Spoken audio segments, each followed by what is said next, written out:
اعوذ باللہ من الشیطان الرجیم بسم اللہ الرحمن الرحیم۔ السلام علیکم۔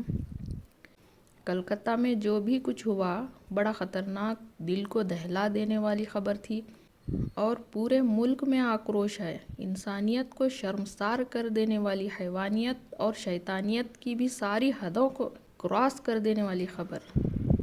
یہ خبریں جو ہیں نا، ڈرا دیتی ہیں، دل میں اپنے بچے اور بچیوں کے لیے فکر پیدا کر دیتی۔ ہماری بچیاں اسکول جاتی ہیں، کالج جاتی ہیں، ہماری بچیاں جاب کرنے جاتی ہیں، ہماری بچیاں گھر سے باہر جب نکلتی ہیں، یہ ساری خبریں ہمارے مائنڈ میں گھوم رہی ہوتی ہیں۔ ہم اپنی بچیوں کے بارے میں فکر مند ہوتے ہیں۔ یہ خبریں پڑھ کر دل میں بڑی فکر پیدا ہوتی ہے کہ انسانوں کی شکل میں رہنے والے درندے کب کہاں مل جائیں اور کیا کر بیٹھیں، نہیں پتہ۔ ایسے درندوں کو پہچاننا تو بڑا مشکل ہے، لیکن کچھ حفاظتی کام ہم کر سکتے ہیں، کچھ حفاظتی تدبیر ہم کر سکتے ہیں۔ جو بچیوں کے والدین ہیں ان کو ان کی فکر رکھنی پڑے گی۔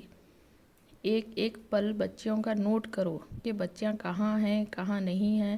اپنی بچیوں کو کبھی کسی بھی مرد ٹیچر کے پاس اسکول پڑھنے یا قاری صاحب کے پاس قرآن پڑھنے کے لیے نہ بھیجیں۔ بچی چھوٹی ہو یا بڑی ہو، ٹیچر یا قاری صاحب بڑی عمر کے سمجھدار ہوں یا کم عمر نوجوان، بچی ہمیشہ استادنی کے پاس ہی پڑھے گی۔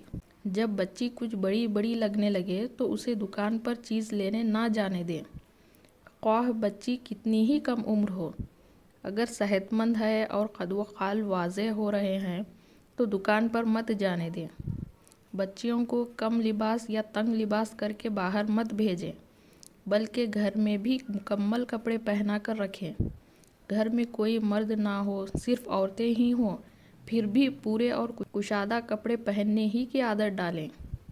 بچیوں کو چھوٹے بچوں یا بڑے مرد کسی کے سامنے مت نہلائیں اور نہ ہی پیشاب وغیرہ کروائیں۔ حتیٰ کہ باپ کے سامنے بھی بچیوں کو برہنہ مت کریں۔ بچیوں کے اعضاء سطر بچپن سے ہی پردے میں رہنے چاہیے۔ بچیوں کو بچیوں جیسا تیار کریں۔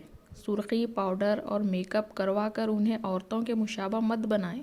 میک اپ کر کے تنگ کپڑے پہن کر چھوٹی چھوٹی عورتیں لگ رہی ہوتی ہیں، پھر مردوں کی ہوس کی شکار بنتی ہیں اور ان کی لاشیں ویرانوں میں سے برآمد ہوتی ہیں۔ بالغ لڑکیوں کو یا قریب البلوغ بچیوں کو غیر محرم، خصوصاً کزن، پھوپھا اور خالو وغیرہ کے ساتھ کبھی موٹر سائیکل پر مت بٹھائیں۔ اگر مجبوراً بھیجنا ہو تو ساتھ کوئی اور بچہ بھیجیں جو درمیان میں بیٹھ جائے۔ بچیاں ہوں یا بچے، ہاتھ کا مذاق ان سے کوئی نہیں کرے گا، نہ استاد، نہ کوئی بڑے انکل، نہ ہی قریبی رشتہ دار۔ اسی طرح گالوں پر ہاتھ پھیرنا، نہ گود میں بٹھانا، گدگدی کرنا وغیرہ، یہ سب چیزیں بالکل ممنوع قرار دیں۔ بہنوں کے کمرے بھائیوں سے الگ ہونے چاہیے۔ بھائیوں کو بہنوں کے کمرے میں بلا اجازت جانے پر سخت سزا دیں۔ بہنوں کے گلے لگنا، گلے میں ہاتھ ڈالنا، مذاق میں ایک دوسرے سے گتھم گتھا ہونا بالکل غلط ہے، بلکہ موجودہ حالات کے پیش نظر بےہودگی کے زمرے میں آتا ہے۔ گھر میں کوئی بھی نامحرم مرد مہمان آئے، قریب سے آئے یا دور سے، جوان بچیاں اس سے سر پر ہاتھ نہیں رکھوائیں گی، بلکہ بہت قریبی رشتہ دار نہ ہو تو سلام کرنا بھی ضروری نہیں ہے۔ یہ بے ادبی کے زمرے میں نہیں آتا۔ اپنی بچیوں کی جوانی کو ایسے چھپا کر رکھیں کہ کسی مرد کو ان کا سراپا ہی معلوم نہیں ہونا چاہیے کہ فلاں کی لڑکی اتنی موٹی اور اتنی لمبی تھی وغیرہ۔ بچیوں کو گھر میں محرم رشتہ داروں کے ساتھ دوپٹہ لینے اور سنبھالنے کی خصوصی مشق کروائیں۔ دوپٹہ سر سے کبھی سرک بھی جائے تو سینے سے بالکل نہیں ہٹنا چاہیے، اور کھلے گلوں پر سختی سے پابندی لگائیں۔ بچیوں کو سمجھائیں کہ دسترخوان پر کبھی کسی کے سامنے جھک کر سالن نہیں ڈالنا، کوئی چیز گر جائے تو جھک کر نہیں اٹھائیں، اور اکیلے میں بھی اگر جھک کر کوئی کام کریں تو گلے اور سینے پر دوپٹہ برابر قائم رہے تاکہ انجانے میں بھی کسی کی نظر نہ پڑے۔ یہ چند باتیں ہیں جن پر عمل کرنے سے انشاءاللہ بہت فائدہ ہوگا۔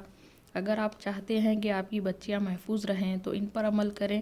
یہاں سب سے زیادہ فحش ویڈیوز دیکھی جاتی ہیں، اور اب تو فحش نگاری کے باقاعدہ مصنفین موجود ہیں جو محرم رشتوں کے آپسی جنسی تعلقات سے متعلق گندی کہانیاں لکھ رہے ہیں اور ویڈیوز بنا رہے ہیں، اور لوگ سب سے زیادہ ایسی ویڈیوز اور کہانیاں دیکھ رہے ہیں، اسی لیے یہاں کے لوگ آہستہ آہستہ بھیڑیے بنتے جا رہے ہیں۔